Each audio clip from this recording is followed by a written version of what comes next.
Minister, it seems to me that we are at the cusp of changing how we do transport in this country. For 60 years, the rail system has been starved of investment, and unlike in other countries, Ireland didn't see a future for rail and saw that the future was going to be a transport system based around private cars and, to some extent, buses, city buses and intercity buses. This government, in the last number of years, has invested in rail, and Irish Rail are building up their capacity to develop new projects and to develop a pipeline of projects. One of the critical elements of expanding, turning the 6-decade decline of rail in this country around, one of the major elements of that is rail freight. I'm very happy to see just in the last week or two some clearance happening on the Limerick to Foynes line. This is a 41-kilometre line built in the mid-19th century. It was built in just 9 months, Minister, back then, and I wonder how they did that. But it is really good to see that the line is being cleared now, and all going well, it will be reopened for at least freight purposes, and we certainly would like to see it open to passenger standard and a number of stations built along the line in the next number of years in places like Raheen, Patrickswell, Adair, Askeaton and indeed in Foynes itself. And I think it complements the ambition that we have in developing our West Coast renewable energy resources as well. It is a good project that chimes very well with government policy.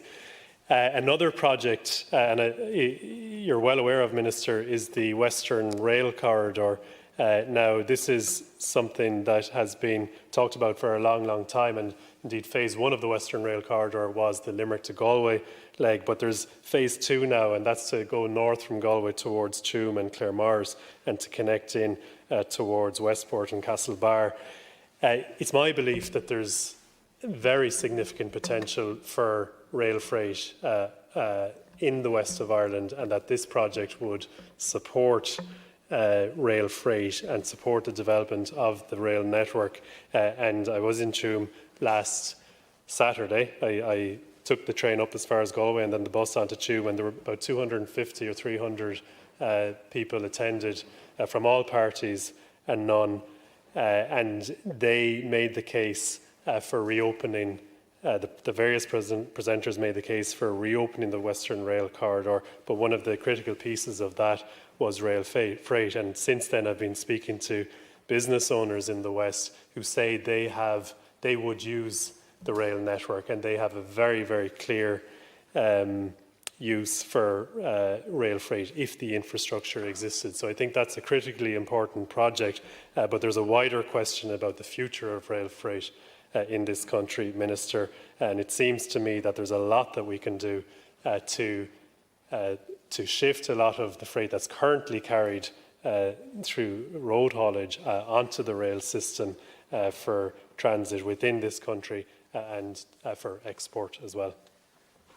Deputy, thank you very much for getting the chance to answer your question, which is timely, as you say, because that meeting last weekend on the issue of the Western Rail Corridor, but also, as you say, the very significant, to my mind, development, the clearance of some of the line on the Foynes line, which I hope is a harbinger of very significant revival, not just of rail freight in our country, but also of the city of Limerick and the surrounding region. I believe the Shannon Area Task Force will be coming with an important report.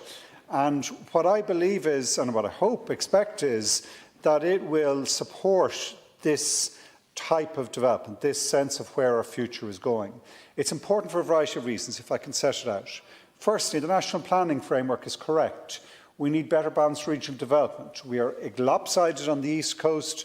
While I love, and I'm a Dublin TD, a Dublin citizen, Dublin will not thrive if it's so imbalanced as a country. We need to see development, particularly in our other cities, so that there's counterbalance, to solve our housing problems, a whole range of different benefits that come from that. And to do that, we need to make sure that our cities outside Dublin have the right transport infrastructure. I believe the rail review, which is due to be completed shortly, Arabs consultants assisting us with it, an all-island rail review, will come forward with significant recommendations which also steer us in this direction. It is true that rail freight has been run down strategically, in my mind, deliberately over many decades in this country. It will be difficult to reverse that, and there's huge advantages to the road haulage system, the investment in the road network in the intervening period, the fact that distances in Ireland are relatively short. There are disadvantages we face, or challenges we face. But if you look and think about where this country is going in a zero-carbon future, I believe there is a real role for the return of rail freight at scale in a variety of different ways.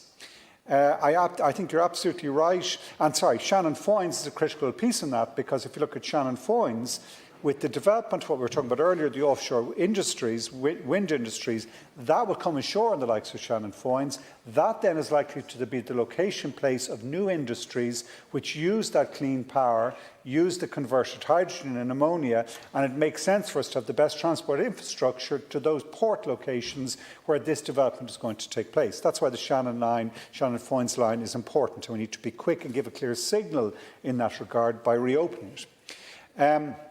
But it isn't just Shannon Foynes. You're right. I believe we have to looking at the entire rail network. Can I maybe draw your attention further southeast? We have an existing line, well, closed to Wexford, but existing one to Waterford, and Wexford could well be reopened to connect those two ports, Wexford and Waterford Port. And that then, the line then, which is effectively completely underutilised at the moment from Waterford to Limerick, we have to question to ask ourselves, do we abandon that? Or do we restore it and revive it? And I believe that the latter is where we should go. And taking such a perspective, what you might call an Atlantic rail corridor, running from Waterford right the way to Limerick and up the west coast with spurs to Shannon Foynes and to Cork Harbour, what you're then doing is connecting our deep water ports where the likes of this new offshore energy industries are going to develop. And I believe it does also make sense in that regard to then continue that line by connecting from Athenry to Claremorris up to Ballina, and as I said, all points in between. That starts to bring you an integrated network.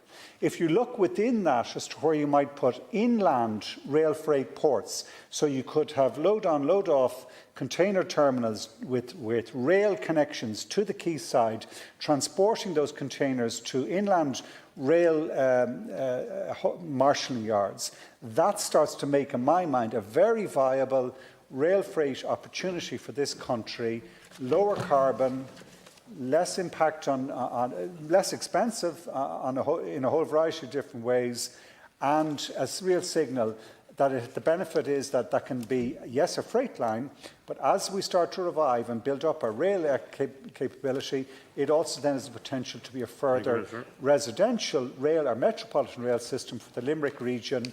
It's part of 4 lines which are currently underutilised, turning the city's future to around their development and thriving. Thank you, Minister. Ayakta. 2 more minutes.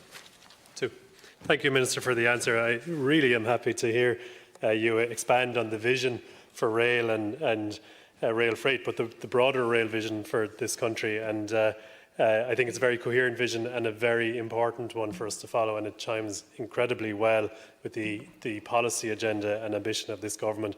And I think it's generally shared these days across the political spectrum. I'm very happy to hear you mention about the potential down in the southeast. Our colleague Deputy O'Cossig will certainly welcome your words on the Wexford to Waterford line. I want to mention the Dublin Port situation, and there's a plan there, as I understand it, to move the rail freight operation there back from the quay, and I think this possibly could be a very retrograde step, and I know a number of people have expressed concerns about that, that it could really impact the future of rail freight in this country if that happens. So I think we should be, for all our ports, be enabling rail right up to the quayside, so you can have the load-on, load-off facility, and that's true of Dublin Port. Rosslare is a similar example. The rail was pulled back from the quayside in Rosslare a number of years ago as well. I'm very happy to hear you mention about the Limerick network. Limerick City is unique in the Irish context of a regional city because it's got 4 rail lines going in and out of it. So we need to think about Limerick differently to how we think about Waterford, Cork and Galway, because it has that infrastructure that if you looked to build it now new, you'd be spending billions of euros on it and you probably wouldn't do it. But it's actually there now. We just need to upgrade it, develop around it, see it as the asset for what it is. And I'm looking forward to seeing the Moyross train station built as under the Pathfinder projects in the next number of years. But this should only be the first of many new suburban rail stations around Limerick and Clare.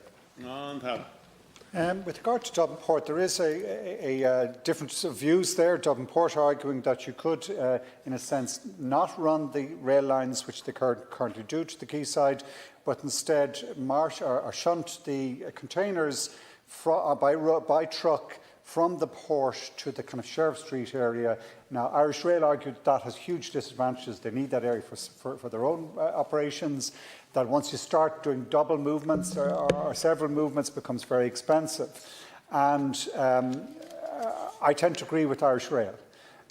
If we're going to go with all our other ports, Cork, Waterford, Wexford and Foynes with railhead to the quayside, why would we exclude the largest port we have in the state from such a similar strategy and effectively create a disconnected network? So we'll have to wait and see what the Arab report says. They're independent engineers, well, you'd know them,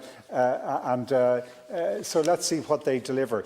I do think it's a real issue that it's over 90% of the roll-on, roll-off haulage that we currently get comes into Dublin Port, is driven through the port tunnel. I was on the M50 myself this morning and it was gridlocked. There was an accident, it was an hour there with trucks all sitting in the same gridlock. So the benefit of having a more balanced system with the development of Limerick and Cork and Waterford and Wexford, as well as all the other points, is that we can get a better balanced system. They're not putting all the pressure on Dublin. Can I say lastly with regard to Limerick, on that issue about the investment in Limerick Rail, it will take time to really turn the city back into where its history, which was development along those lines. We, for 5 decades, have ignored them, run them down. I mean, sorry, in truth, as soon as we opened the Ennis line, it exceeded all expectations. People do want to use public transport. It's just we haven't provided for it. We've provided too much emphasis on the other. But we have to see this as a long-term investment. In my mind, as a state, we failed to develop Limerick efficiently, strongly. If you look at the Buchanan report, what it recommended wasn't back in the 60s. We have nowhere near the population that they expected Limerick would have. So when you invest in the rail lines, you have to think 50 and 100 years. Think of a Limerick of twice the size, which is what I think it should be, to be the capital of the Midwest, to really continue what it is a very successful manufacturing, trading, educational centre. But to do that, we need to invest and think big at scale. Those 4 lines having metropolitan services, electric battery change running in regular frequency, so that the city, as it grows, and it needs to grow, grows along the rail lines, not the roads, because if you grow along the roads, not only does it not work for climate, it just doesn't, the mathematics doesn't work. Too many cars at gridlocks for everyone, it doesn't work. Doing it on rail, Limerick will thrive.